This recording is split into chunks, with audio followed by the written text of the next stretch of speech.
Dans la nuit du 5 au 6 juillet 2023, les policiers du commissariat de Valenciennes intervenaient sur la commune de Vieux-Condé à la suite de l'agression d'un homme âgé de 72 ans qui avait été trouvé gisant sur la voie publique à proximité de son domicile.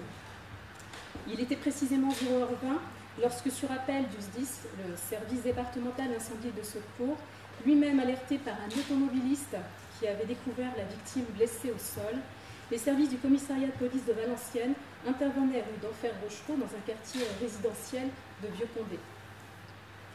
Les premiers témoignages recueillis désignaient comme pouvant être à l'origine des blessures constatées sur la victime 3 jeunes individus résidant dans une commune voisine.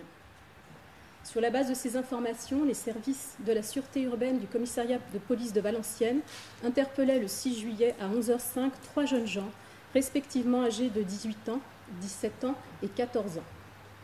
Placés en garde à vue, ceux-ci reconnaissaient s'être trouvés à proximité du domicile de la victime qui, depuis sa fenêtre, leur avait enjoint de quitter les lieux, leur reprochant des nuisances sonores, semblerait-il, aux alentours de 23h, 23h30. L'homme sortant ensuite de son domicile, il apparaissait que s'ensuivait, toujours selon les déclarations des individus, une altercation. Le jeune homme de 17 ans aurait alors porté plusieurs coups de poing et de pied à la victime, notamment lorsque celle-ci se trouvait au sol, après avoir chuté sous l'impact d'un premier coup porté au visage.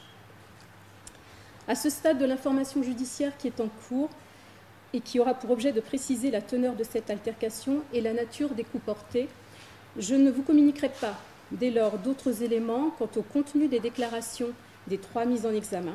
Ces déclarations devront être confrontées aux éléments que la commission rogatoire confiée par le juge d'instruction au service de la sûreté urbaine du commissariat de Valenciennes permettra de recueillir par ailleurs.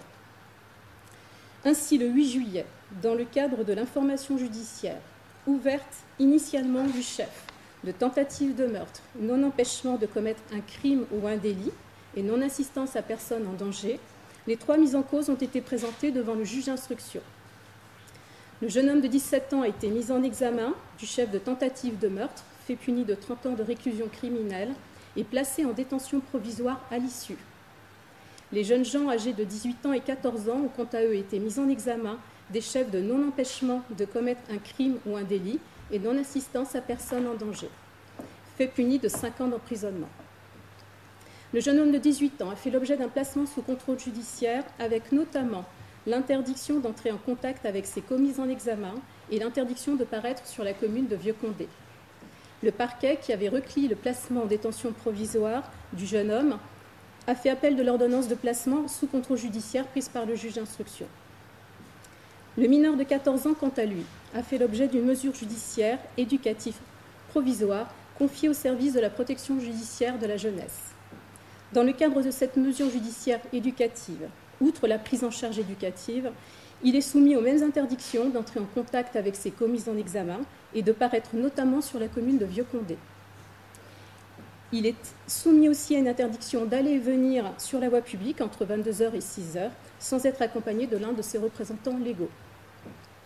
Ce mineur a été confié à des proches. Je précise qu'au regard des qualifications retenues et des sanctions encourues, l'article L331-1 du Code de la justice pénale des mineurs, s'agissant d'un mineur de moins de 16 ans, ne permet pas le placement sous contrôle judiciaire. Au-delà, le Code de la justice pénale des mineurs ne permet pas plus le placement en détention provisoire. À la suite de l'annonce du décès de la victime, intervenue le 12 juillet, en début de matinée, le parquet a pris ce jour des réquisitions, mise en examen du mineur de 17 ans, du chef d'homicide volontaire. Les 3 mises en examen ne présentent aucun antécédent judiciaire. Les mineurs de 14 ans et 17 ans sont scolarisés et le jeune homme de 18 ans aurait quant à lui interrompu sa scolarité en classe de première. Est-ce qu'on peut revenir un peu sur les faits de cette soirée? Qu'est-ce que faisaient ces jeunes? Est-ce qu'ils étaient en soirée? Est-ce qu'ils étaient en vadrouille sur la commune pour aller vers Valenciennes? Est-ce qu'on en sait un peu plus? Étaient-ils sous stupéfiants ou alcoolisés? Est-ce qu'on a des premiers relevés de cette vidéosurveillance? Et voilà, on peut revenir sur cette soirée. C'est simplement des jeunes qui s'étaient réunis, qui sont des amis et qui passaient la soirée ensemble et qui cheminaient dans une commune qui jouxtait leur propre commune de résidence. Johnson, RTL, apparemment il n'y avait jamais eu d'incident particulier dans cette rue. Enfin, c'était pas un endroit où ils se réunissaient régulièrement, où il y avait avec ce monsieur. Non, nous n'avons pas relevé d'incident dans la rue et il ne semblerait pas que durant cette soirée aient été signalés des problèmes de nuisance sonore dans le quartier ou dans cette rue en particulier. Ils ont laissé pour compte ce monsieur gisant par terre dans la rue, ou ils ont quand même attendu l'arrivée des services de secours? Lorsque les secours sont arrivés, ils sont arrivés suite à l'appel d'un automobiliste et les individus n'étaient plus présents sur les lieux à ce moment. Et on parle de témoins qui vous donnent une version des faits, mais ça veut dire que les témoins n'ont pas alerté les secours. J'ai du mal à comprendre comment le monsieur a été laissé par terre et pourtant il y a quand même des témoins. Il n'y a pas de témoin direct.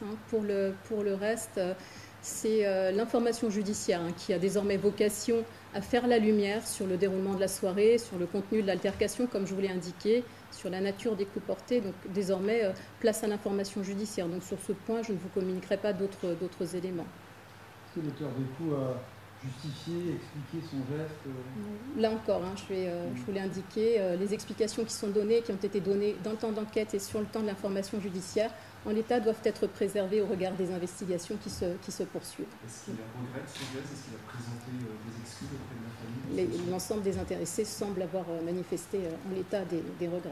Voilà. Donc j'interromps les questions.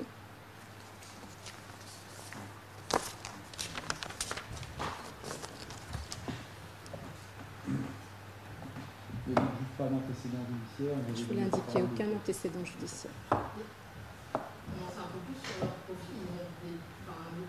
Le jeune des parents était confié à des proches, est-ce qu'il a identifié ses parents? L'ensemble des jeunes demeuraient chez leurs parents.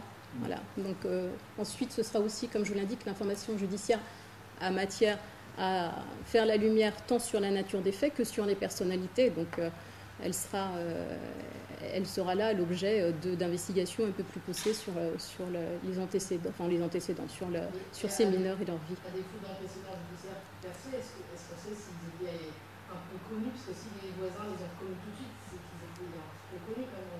Il n'y a pas d'antécédents qui ressortent dans cette affaire concernant ces mineurs. Voilà.